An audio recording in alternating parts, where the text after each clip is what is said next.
Bueno, voy a dar la introducción de la creciente desigualdad económica mundial.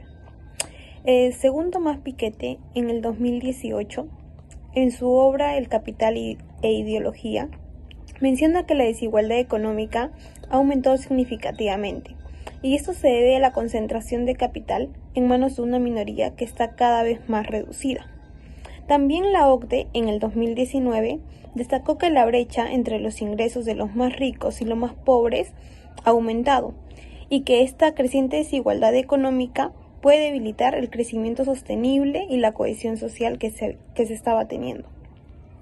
Según Branko Milanovic, en el 2020 analizó la desigualdad a nivel global, y lo cual sostiene que este aumento de la desigualdad es resultado por los diversos factores como los avances tecnológicos y la globalización.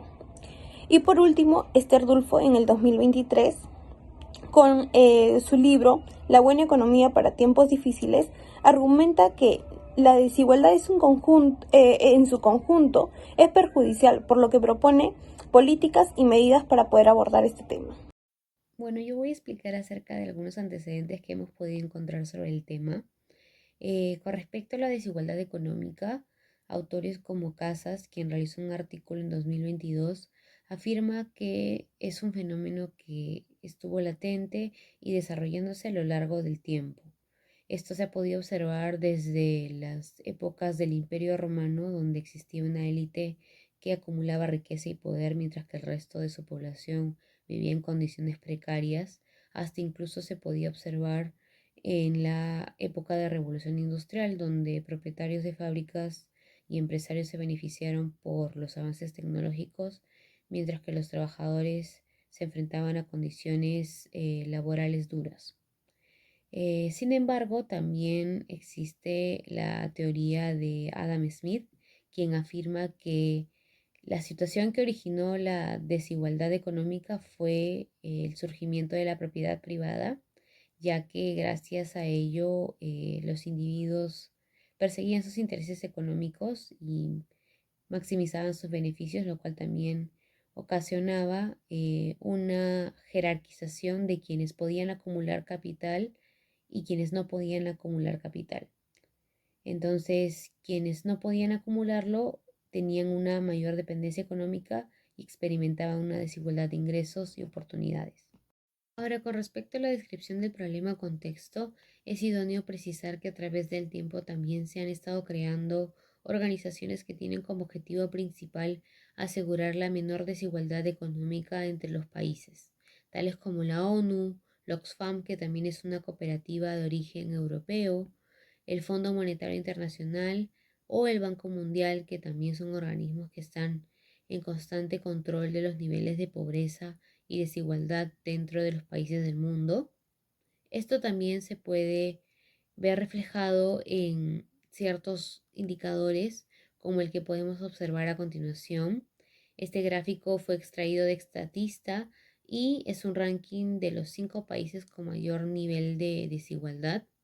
El indicador que se utilizó fue el indicador de Gini, que justamente se encarga de medir esta característica, y se puede observar también que dentro de su mayoría los países que conforman este top son del continente africano, pero también hay un país latinoamericano que es el de Colombia. El motivo por el cual se encuentra en este país dentro del ranking, según estudios realizados por la Oxfam, es debido al impacto que tuvo el COVID-19, el cual ha generado una gran desaceleración económica en el mundo, así también como los salarios, las faltas de políticas contra la desigualdad, y también se atribuyen la ausencia de cumplimiento fiscal. Esto también se puede ver reflejado en países latinoamericanos, como podemos observar en este mapa que ha sido extraído de la base de datos de la Comisión Económica para América Latina y el Caribe. Aquí se puede apreciar que la gran mayoría de países de origen latinoamericano tienen un índice de Gini casi cercano al 0,5%, lo que quiere decir que si bien no es un nivel alto el que representa la desigualdad económica dentro de Latinoamérica, sí hay un nivel de desigualdad económica considerable, lo cual significa que todavía habría que trabajar en estrategias para poder reducir esta característica, ya que el resultado esperado según este indicador es de cero. Asimismo, esto también respalda la información brindada en el último reporte anual del Banco Mundial del 2022, el cual menciona que si es que no se actúa para una rápida recuperación económica que ya viene golpeada de un antecedente del COVID-19, las actuales proyecciones indicarían que el 7% de la población mundial, el cual equivale a unos 574 millones de personas, estaría sumido en la pobreza extrema en 2030, el cual sería un porcentaje muy lejano del objetivo mundial para dicho año, que sería del 3%. Bueno, hablando ahora del impacto económico que ha tenido este tema a nivel mundial, podemos enfatizar en sí de que este tema viene desde hace 30 años. ¿Por qué? Ya que si bien alrededor del 10% de las personas más ricas en el planeta representa el 58% de los ingresos mundiales, esto a diferencia al 50% de la población que se ven sus ingresos en un 8,5%. Bueno, ahora hablando de lo de hace 30 años hasta el tiempo de hoy. Se sabe que las diferencias entre los ricos y pobres han ido profundizándose mucho más.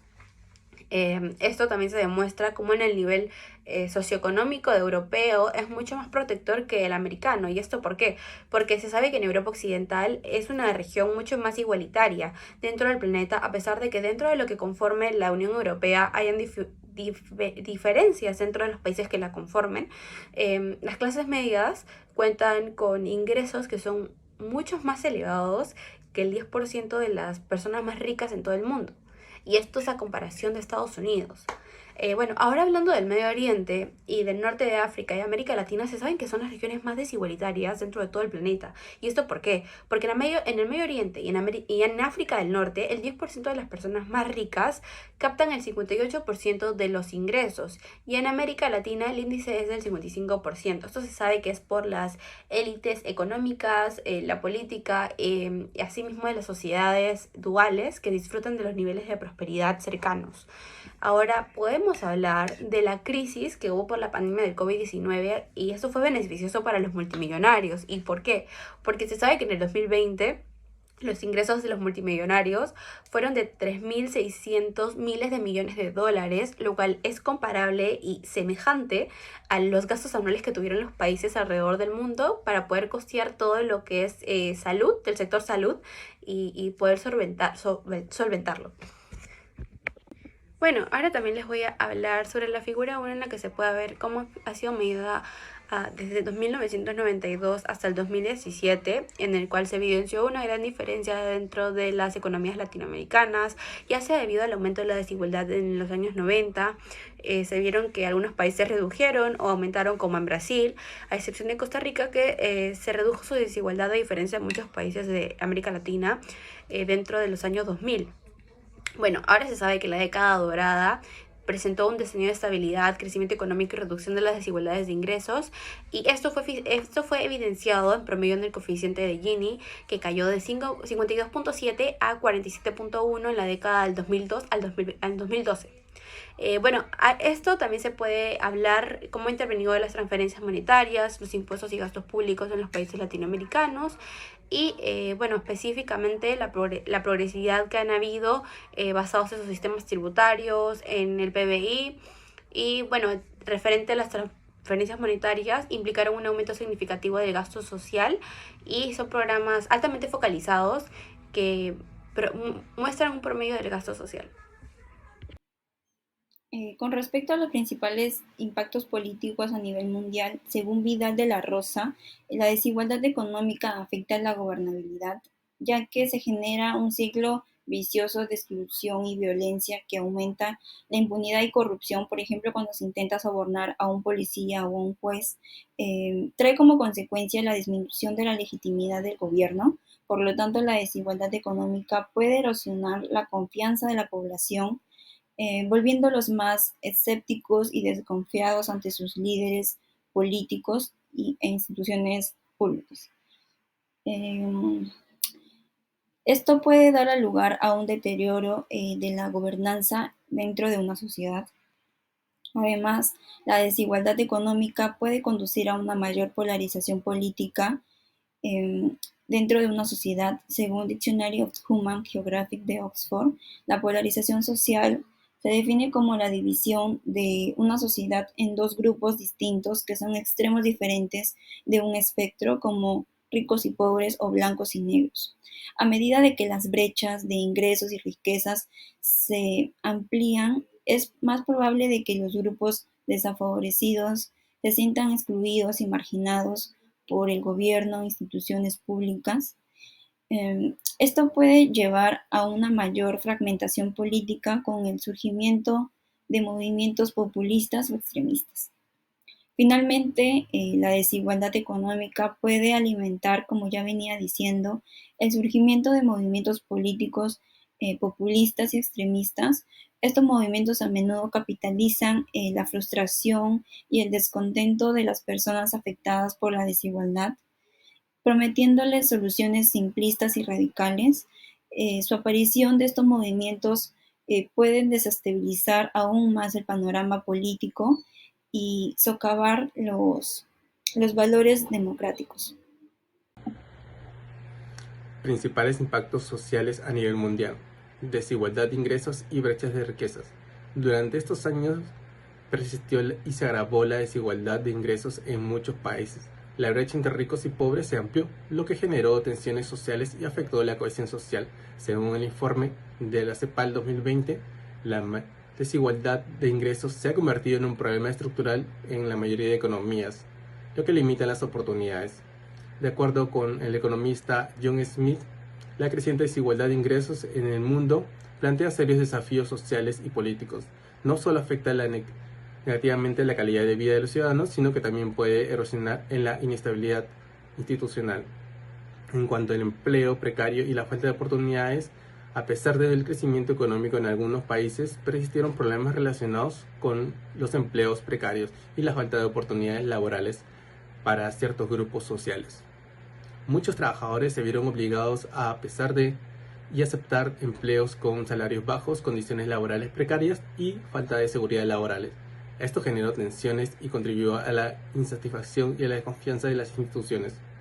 De acuerdo con Ana García, una experta en el mercado laboral, la falta de oportunidades laborales de calidad y el aumento de empleos precarios amenaza la cohesión social en el mundo.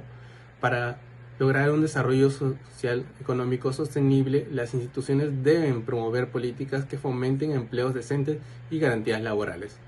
En cuanto a la salud y el bienestar, existe una fuerte relación entre la desigualdad económica y la salud y el bienestar de la población. Las personas de bajos ingresos enfrentan una mayor prevalencia de enfermedades, una menor esperanza de vida y un acceso limitado a servicios de atención médica de calidad. Además, la desigualdad puede tener un impacto negativo en la salud mental de las personas. Michael Morrow, epidemiólogo, expresa cómo la desigualdad económica y social afecta la salud de las personas. Argumenta que la desigualdad económica crea diferencias en los estilos de vida, las condiciones de trabajo, la educación y el acceso a los servicios de salud, lo que a su vez tiene un impacto directo en la salud y el bienestar de las personas. En lo que es el rol y los efectos en el mundo corporativo, vamos a mencionar a Thomas Piketty con su obra El capitalismo e ideología, en la cual menciona que la desigualdad económica puede debilitar la cohesión social y tener efectos perjudiciales para la economía en su conjunto, por lo que también puede generar tensiones y limitar el potencial de crecimiento a largo plazo. Por otro lado, también vamos a mencionar al autor Branko Milanovic, 2019, con su obra El capitalismo nada más, en la cual nos menciona la relación entre la globalización y la desigualdad y cómo es que la globalización ha contribuido para que aumente la desigualdad entre países. Por otro lado, el autor Joseph Stiglitz, 2020, con su libro Personas, Poder y Beneficios, menciona la desigualdad del sistema económico y político. Según el análisis para el caso del Perú, en el año 2020, debido al confinamiento del COVID-19, muchos estudiantes de familias con menos recursos fueron afectados por la paralización de la educación presencial, ya que no contaban con los recursos básicos para poder acceder a ella. Según esta imagen brindada por el noticiero RPP, en el distrito de San Antón, provincia de Azángaro, ubicado en el departamento de Puno, se observa cómo en plena granizada dos alumnos de la institución educativa 720-88 de la comunidad Tupumayo subieron con su madre al cerro más alto para así poder captar señal de internet y recibir las clases de Aprendo en Casa brindado por el gobierno. Ahora en el caso de análisis para nuestro país, según la fuente de Malvida 2020, nos narra el caso de la comunidad de Mairasco dentro de Cusco. En esta se sabe que los escolares sufren dificultades para poder conectarse a internet o cuentan con la tecnología necesaria para poder estudiar en medio de la pandemia. Tuvieron que acercarse a un cerro y si es que ellos quieren estudiar mediante Zoom tenían solamente un celular dentro de un grupo, a diferencia del otro grupo que representaba cómo no cuentan con los recursos adecuados y se conforman con aprender mediante lo que les transmiten sus compañeros y la retención que ellas tengan de la información que le haya podido brindar el profesor o la profesora. Soluciones y retos a futuro. Para fortalecer las instituciones y su desarrollo es fundamental promover la transparencia y la rendición de cuenta en la gestión pública, así como mejorar la orientación futura del gobierno a través de una visión a largo plazo y una planificación estratégica. Por otro lado, el confinamiento reveló la brecha existente entre el acceso a tecnología y conectividad, especialmente en las comunidades rurales y familias de bajos recursos. El reto consiste en garantizar un acceso igualitario a dispositivos electrónicos y conexión a Internet para todos los estudiantes puedan participar plenamente en las clases virtuales. Esto implica implementar programas de préstamos de dispositivos, establecer puntos de acceso públicos a Internet y promover la infraestructura de conectividad en áreas destinadas. Soluciones: acceso igualitario a recursos tecnológicos y conectividad. Entre ellos tenemos el programa de préstamo de dispositivos, puntos de acceso públicos a Internet y infraestructura de conectividad. También el subsidio de conexión a Internet. Estas soluciones abordan el reto de acceso igualitario a recursos tecnológicos y conectividad, garantizando que todos los estudiantes tengan una oportunidad de acceso a la tecnología necesaria y estar conectados y participar en las clases virtuales. Es fundamental que se implementen de manera coordinada entre el gobierno y las instituciones educativas y los proveedores de servicios de Internet para asegurar que ningún estudiante se quede rezagado debido a la falta de acceso a la tecnología.